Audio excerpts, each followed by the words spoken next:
In this video, I'm going to be showing you how to use the Xbox mobile app. So if you haven't gotten it already, just go to the Google Play Store or the Apple App Store and download the Xbox app, install it and then open it up, and it'll take you to your home screen and you'll see some official posts from the games that you have installed. So for me, Forza and Descenders, you can tap on that and it will take you to some posts telling you more about the game, recent news and things like that.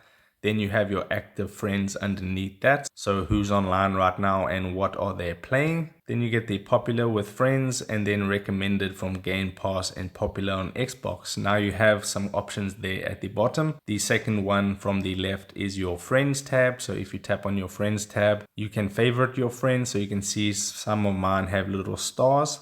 So if you favorite your friends, it will go to the top of your friends list when they are online. So you can see when your favorite friends are online much easier. And then you have the regular online friends and then the offline friends. Pretty self-explanatory. And then you have your chats, which I'm not going to go into for privacy reasons. Then the next option is the magnifying glass, which is the search option where you can search for people, games and more. So if you want to search for a specific game, let me type Forza 5 and I'll tap on the games tab and it should bring me up the game. And there you can see Forza 5 available for PC and console. And this game is coming to Game Pass if you want to get that coming up. The next tab is the library where you can search all the different games. So let me just load that up for a moment. I believe this is going to show all the games for Game Pass. So I have Game Pass for PC, so it shows me 161 games that I can potentially download and play. That's self-explanatory. And then you have your captures. If you record your gameplay while you're playing it, it'll go into this captures section where you can watch your clips and share them with your friends. The last option there on the far right hand side is your profile. You can appear offline if you want to do that. Below that, it's going to show you a card where you rank with your friends during the current month, and this is based off Gamerscore. So you can see I'm number 7 out of my 16 friends for Gamerscore, getting 4,465 Gamerscore in the month of October. Then below that, it's going to show you all the recent games you've played with the achievements. The most recent game that you've played will go right to the top.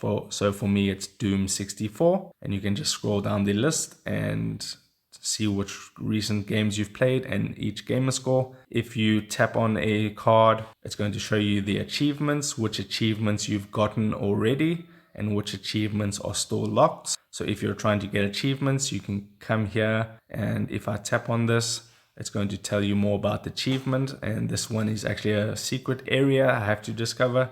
So you can see what you need to do in a game to get achievements. And then that's all the main features of the Xbox app. Obviously, you can search for people, add friends onto the Xbox app. You can even download a game straight to your console from within the app. So if you want to do that, go to the games section again. So I'll tap on games. Let me say I want to download Origami 2 to my console straight from the Xbox app. Once that loads, it should say download to console. You tap on that and you can download it to your console if you have everything connected. So if this video helped you out, don't forget to drop a like on this and subscribe for more, and I'll see you in the next video. Take care.